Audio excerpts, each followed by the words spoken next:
Hi, hello there. This is the second episode of Behind the Monitor, Nerd Mom's own personal video diary. Okay, accent over. Hi, it's Nerd Mom. Today apparently was Scottish accent day in my home. Nobody told me. I just know my children started showing up with Lego creations where they were apparently having a Christmas party, by the way, and fireworks at this Christmas party. And it was all Scottish. And I don't know why. Not so much the fireworks were Scottish, just their voices. And they thought it was very important that I start my video off that way for you. So, you didn't know I did the little weird voices, did you? You probably didn't want to know, but I do them and I do other ones and yeah. Moving on. Basically how I'm going to try to lay out these videos is talk a little bit about my day and then answer questions that I've received. So today is a pretty laid back day. Once again, it's summer vacation. It's a heavy Lego day. It's going to be 107 outside. I consider it a win that I did not have to run any errands today and take the children out. If it was nicer, I'd love to take them to the farmer's market, but I don't do well in the heat. It's 77 in my house, and it's delightful. Spent the morning social mediaing, doing Twitter, doing Facebook, returning emails, doing some writing. I finished the piece for Label Daddy, which was kind of hard for me because it was about Parents' Day that's coming up at the end of the month. And I have a lot of parent issues, like everyone else does. And so it was kind of a cynical, sad piece, I think, about step-parenting. But I don't know. I told them to feel free to reject it if they thought it was too dark and depressing. It's just a hard subject for me. So I did that. I did a Twitter party. Hopefully later I will clean my kitchen. That would be delightful. And I've already done laundry. And so I'm trying to balance the mommy and the not. We had a mid-morning dance break where me and the girls, got up and shook it to Love Shack. It sounds ridiculous, but it counted as 2 flights of stairs on my pedometer, and my kids giggled and laughed and danced and got out their crazies, as we call them in the house. This morning had a really interesting conversation with my husband about 50 Shades of Grey. It wasn't interesting so much as that we don't share different opinions on it or anything, but it was spawned by reading John Acuff's post about let's not make a Christian version of it, which I'm totally behind, by the way. But we were discussing the fact that these people, these women specifically, we're talking about the fact of how it's not the same thing as porn, value system-wise. Because it's this made-up story about people who don't even really exist. It's not the same thing as men looking at naked women. Yeah, it is. I said, well, no, it's not the same because the story's not real. The people in the story's not real. Hey, Internet, here's a little note. Those women in those magazines, not so real.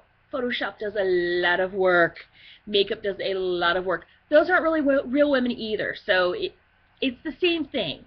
We as women would have a hissy if we walked into an airport and saw a bunch of men reading Hustler, even if you couldn't see the naked woman on the cover.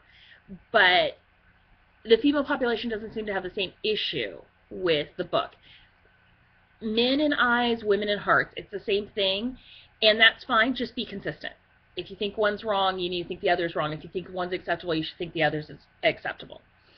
For myself personally, 1, because I hear it's not great writing, and 2, I don't have an interest in that kind of subject matter, and my husband's asked me not to read it even if I wanted to. So between all those levels, I will not be reading 50 Shades of Grey. I will be reading Twilight before I read 50 Shades of Grey. So that's kind of my day. On to the questions. I got some really great questions. I'm going to start with 1 because it's a big question. Other days I will probably answer more, but the big question is, why do I homeschool? Or why did we decide to homeschool? Or how did I come to the decision to homeschool? That was a very popular one on my blog. For us, I will put a link, probably right about here. Jackie, this is where you need to put your link. To a more detailed article on how I came to desire to homeschool. But the basic overview is, because this is one of those subjects, would you like an hour-long talk on why I think people should homeschool? Both within the church, without the church, out of the church. Overall, I think homeschooling is a better system.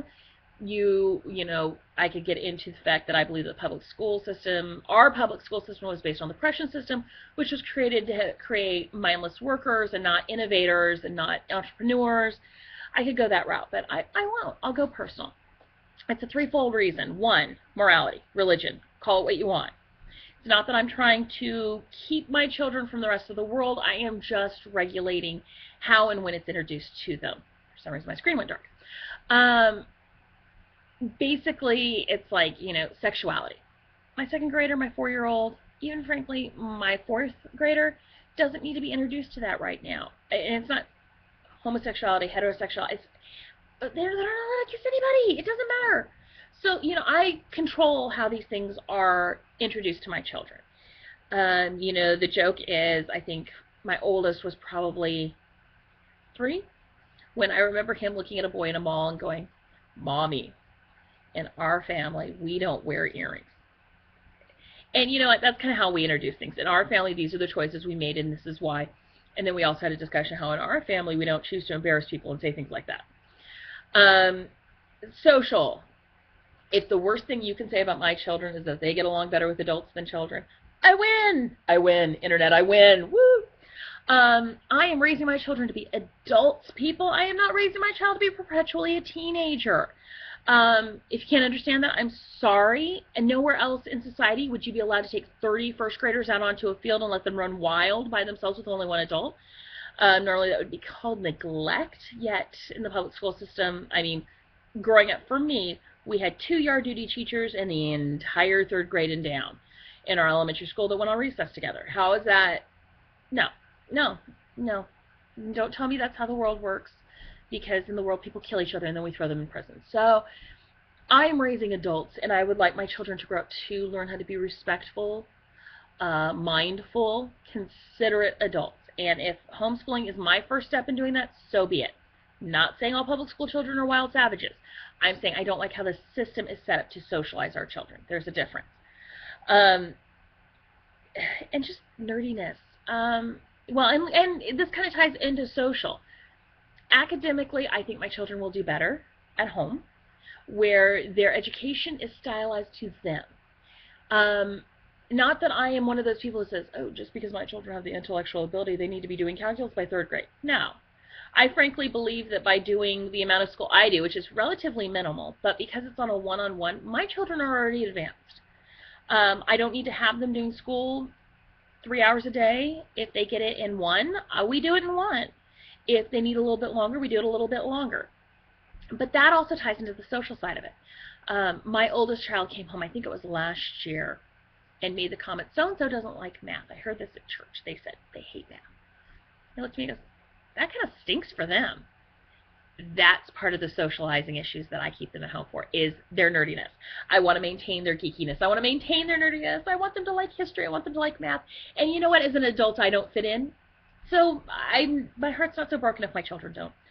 What can I say? Meh. My daughter who just turned 9 is already feeling it. She understands that I am odd in comparison to my friends at church and my friends in my, I call it my real life social circle, the people who live around me.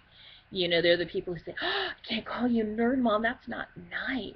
Or, you know, I just don't get you and your tech and your Twitter and your social media. I don't get it, I don't get it. She understands already because her female friends at church are already not enjoying the Legos as much and all that. But because that's not who she has to rely upon for her approval, she doesn't care. And that's kind of tying it back to the social thing. So that's kind of why I homeschool in a nutshell. I can give you the, you know, the testing results, the fact that kids who are homeschooled statistically test better even if their parents are high school dropouts. I can give you the Bible verses if you'd like, if you're within the church. I can give you the philosophical reasons if you're not in the church. But that's what it boils down to for me. So that's why I homeschool. That's what my day looks like. What questions do you have? Okay, you homeschoolers, come on, ask me some crazy questions about my crazy life. What kind of geek shows I like or why I'm so geeky, or I don't care. But that's my day, and I hope you guys have a great one. Nerd Mom out. Bye.